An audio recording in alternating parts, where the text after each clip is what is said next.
तो भाई अब तक तो आप लोगों ने जवान देख ही ली होगी और भाई मैं क्या ही बोलूं, this is the real cinema, in fact the actual Bollywood cinema, जिसमें एक्शन है, ड्रामा है, इमोशन है, एक परफेक्ट स्टोरी लाइन है और उसी स्टोरी लाइन के हिसाब से डायलॉग्स भी एकदम प्रिसाइसली लिखे गए हैं। और भाई एक्शन की क्या ही बात करूं, मेरे मुंह से हर 10 से 15 मिनट में वाह क्या बात है, अमेजिंग, ओह भाई, ये ऐसी चीज़ें निकल ही रही थी। शायद मैं ज़्यादा ही कुछ बोल रहा हूँ, लेकिन हाँ भाई पिक्चर बहुत ही ज़्यादा बवाल है, बवाल। तो चलो एक एक करके सब पे बात करते हैं और हाँ आगे स्पॉयलर्स होंगे। तो सबसे पहले मैं मूवी का सिनॉप्सिस दे देता हूँ। तो मूवी की कहानी शुरू होती है एक छोटे से गांव से, जहाँ पे पानी के किनारे एक बच्चा उसी पानी में एक इंसान को तैरते हुए देखता है। फिर वो दोनों उस इंसान को अपने घर लेके जाते हैं। 4 महीनों तक कंटिन्यूसली जड़ी बूटियों के साथ ट्रीटमेंट होती है और एक दिन गांव में मैसेकर करने के लिए कई सारे लोग आते हैं, पूरे गांव को मार ही रहे होते हैं, साथ ही साथ उस बच्चे को भी मारने ही वाले होते हैं। तभी उसकी आंखें खुलती हैं और वो इंसान एक एक करके सभी को मारता है और पूरे गांव को बचाता है। और यही हमारे SRK का एंट्री सीन होता है और मैं ना गारंटी के साथ लिख के दे सकता हूँ कि शाहरुख खान के पूरे करियर में अब तक का सबसे बेस्ट एंट्री सीन है ये।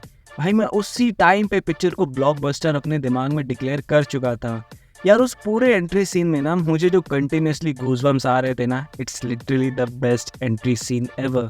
मार्वल DC कुछ नहीं लग रहा है अभी मुझे इसके आगे। So coming back to the story, 4 महीनों की ट्रीटमेंट के बाद जब वो होश में आता है तब उसे कुछ याद ही नहीं रहता कि वो कौन है और कहाँ से आया है। तब वही बच्चा उसे प्रॉमिस करता है कि मैं बड़ा होके पता लगाऊंगा कि आप कौन हैं और क्या हैं। और फिर कहानी शिफ्ट होती है 30 साल बाद, जहाँ पे सेम कैरेक्टर उन्हीं बैंडेजेस में दिखता है और पूरी एक ट्रेन को 6 लड़कियों की हेल्प से स्मार्टली हाईजैक भी करता है। फिर उसके बाद डिमांड में वो लोग मांगते हैं सिर्फ 40,000 करोड़, जो कि गवर्नमेंट एक टेररिस्ट को देने से रही। लेकिन जैसे ही पता चलता है कि उस ट्रेन में एक बहुत ही बड़े इंडस्ट्रियलिस्ट काले गायकवाड की बेटी भी है, वैसे तुरंत पैसे आ जाते हैं और वो उसी बेटी को अपना नाम भी बताता है, जो रहता है विक्रम राठौड़। और ये सब सिर्फ इसलिए ताकि विक्रम राठौड़ जनता को ये बता सके कि कैसे बड़े बड़े लोगों का गवर्नमेंट और सिस्टम पे कितना ज़्यादा प्रेशर है। और दूसरा रीज़न ये रहता है कि उन 6 लड़कियों में एक लड़की रहती है कल्कि, जिसके पिता भी एक किसान रहते हैं, जिन्हें सिर्फ इसलिए आत्महत्या करनी पड़ी क्योंकि वो अपना 40,000 का लोन नहीं चुका पाए, जिसकी बेइज्जती ने उन्हें मरने पे मजबूर कर दिया। फिर हमें पता चलता है कि विक्रम राठौड़ वो हैं ही नहीं, बल्कि वो उनका बेटा है जिसका नाम रहता है आज़ाद राठौड़, जो कि एक वुमेन्स जेल में जेलर है, जिसकी माँ जेल में ही थी। और उसके पिता विक्रम राठौड़, जो कि सेंसिटिव इन्फॉर्मेशन को दूसरे देश को देने के जुर्म में दोषी करार दिए गए और उन्हें मार दिया काले गायकवाड़ ने। तो जवान की पूरी कहानी उन 6 लड़कियों को इंसाफ दिलाने की और अपने पिता को इंसाफ दिलाने की है और जनता को ये बताने की कैसे सही और अच्छे और सच्चे लीडर को चुना जाए जो उनकी भलाई चाहता हो। And it's literally the best thing I have ever watched इन 2023। भाई तुम कहानी ले लो, एक्टिंग ले लो, डायलॉग्स ले लो, हर चीज़ टॉप नॉच थी। और मैं ना स्पेशल सल्यूट देना चाहूँगा डायरेक्टर एटली सर को। मतलब भाई क्या ही काम किया है बंदे ने, मतलब क्या ही कैमरा एंगल्स को यूज़ किया है और सिनेमाटोग्राफी भी कमाल की थी।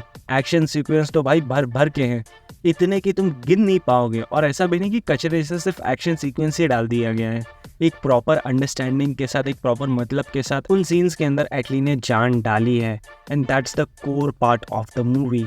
तुम्हारे 3 घंटे कैसे निकल जाएंगे ना तुमको पता भी नहीं चलेगा भाई। और भाई इंटरवल की क्या ही बात करें, मैं जो चिल्लाया हूँ ना, मेरा गला अब तक बैठा हुआ है हल्का हल्का। मतलब जो लेवल पे एटली सर ने उस पूरे इंटायर सीन को बिल्टअप किया है ना, इट्स लिटरली द बेस्ट। मतलब भाई जब विक्रम राठौड़ अपने बेटे आज़ाद राठौड़ को बचाने के लिए एंट्री मारते हैं, it's literally fucking good man, goosebumps आ गए थे भाई। और हाँ एक चीज़ है ना जो लेके मैं अपना ट्रू स्टेटमेंट देना चाहूँगा कि भाई एक पॉइंट में ना मुझे लगा कि SRK ने विजय सेतुपति के कैरेक्टर को कम्प्लीटली ओवर शैडो कर दिया है, और जो कि मैं श्योर होके बोल भी सकता हूँ कि हाँ भाई किया है। मुझे विजय सेतुपति का वो जो विलेनिश ऑरा था ना, वो पूरी तरह से ढकते हुए दिखा SRK के कैरेक्टर के आगे, जो कि गलत नहीं है, लेकिन हाँ थोड़ा सा ना और भाई विजय सेतुपति को और हाइप अप देना चाहिए था। लेकिन इसका मतलब ये नहीं है कि उन्होंने अच्छा काम नहीं किया, विजय ने अपना बेस्ट दिया है इसमें। स्पेशली वो जेल वाला से जब काले गायकवाड़ आता है दीपिका पादुकोण को धमकी देने, बवाल था भाई वो सीन में। सच में लगा कि भाई ये बंदा साइको है। लेकिन बस मेरा यही कहना है कि एसआरके ने विजय सेतुपति को कम्प्लीटली ओवरशैडो कर दिया। और लास्ट चीज़ जो मुझे ना काफ़ी वियर्ड लगी, अच्छी थी लेकिन यार मुझे लगा कि भाई अगर नहीं भी डालते ना तो उतना फ़र्क पड़ता नहीं, और वो है संजय दत्त का कैरेक्टर माधवन नायक। अब देखो यहाँ पे ना 2 सीन्स हैं। जो पहला सीन है वो है नेगोशिएशन वाला सीन, और जो दूसरा सीन है जिसमें पता चलता है कि माधवन स्टार्टिंग से ही मिला हुआ है आज़ाद से। तो मैं ना दूसरे सीन की बात कर रहा हूँ कि भाई इसकी ना ज़रूरत नहीं थी। एक्चुअल में पिक्चर ने सबका दिल ना इतने पे ही जीत लिया था। अगर सिर्फ तुम एज कैमियो उनका रोल डालते सिर्फ वहीं तक तो बेटर रहता। वो एंडिंग की ना ज़रूरत नहीं थी। लेकिन हाँ हो सकता है, बट वो ऐसे कि अगर जवान 2 बनेगी तब वो ज़्यादा इम्पैक्टफुल रहेगा, क्योंकि एक छोटा सा रेफरेंस भी दिया गया था ना कि वो लोग को अब नेक्स्ट मिशन पे भी जाना है, दोनों बाप बेटे को। खैर इस वीडियो को ज़्यादा लंबा नहीं करते हैं, हम आगे भी जवान पे बात करेंगे। तो तुम लोग बताओ कि भाई तुम्हें पिक्चर कैसी लगी, और मैं तो गारंटी के साथ कह सकता हूँ कि जवान ने मेरा दिल जीत लिया। तुम लोग अपने ओपिनियंस कमेंट्स में बताओ, और ये भी बताओ कि तुम्हें पिक्चर कैसी लगी। सो अब मिलते हैं नेक्स्ट वीडियो में।